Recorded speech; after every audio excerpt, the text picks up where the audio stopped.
Hello mga titi, gusto na ko ni-flex ang isa sa places nga ganahan ako sa Hong Kong na makita nimo na ang tax sa mga tao is ginabuhat yun nila og projects. So mao ni ang isa sa mga projects or mga agi sa tax or ang mga ginabayad na tax sa tao, mao ni ang ginabuhat sa government nila. I mean, sa mao di na mo kustoryag tarong. So mao ni ang Victoria Harbor. So this is a work in progress na place. Wala pa ni siya totally na human, pero gwapo na gid siya. Here, pwede ka mag-running, walking, and naa siya certain area, specific area para sa kids. Mao ni siya yan, ang mga kids is pwede sila murag sort of like wall climbing kani nga na kana siya, tapos na ay slide area ata ni sabay tawag ani kani murag tunnel di ay. Tapos for adults na ay area there where you can do exercise. Na siya equipments katuyin yung nakita, wait lang ha.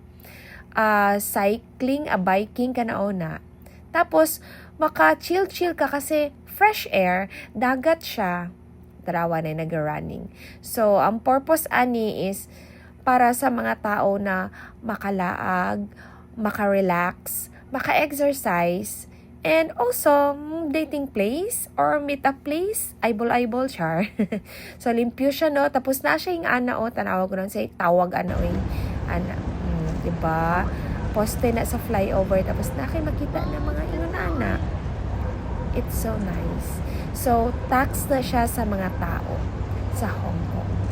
Ginabuhatan nila jud og projects na mapuslan pud sa mga tao ang ilang tax na ginabayad. Naga-jogging. Tapos actually pwede po ka mag-fishing diri. And sa unahan kami ani na ay port para makatabok ka sa pikas dagat. O tanawag nilang dagat o sa ilalom ni sa flyover ha o naga blue green pa, wala kay makita ang basura no. Tasting og labay ra di ba kasaban ka. And sa dulo ani nga part mao na ni siya dili na sa ilalom sa flyover.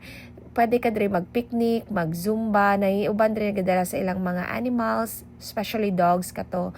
Gina-walking nila kanao na yung mga benches. Pwede ka mag-picnic, pag-chill, dala lang kag food. Basta be responsible lang jud sa imong basura. O diba? Ang Hong Kong is full of mga tall buildings, pero limpyo siya. And mao ni siya ang ending sa katong area kanao na. Ambot lang pwede ba musulod dira. So mao lang.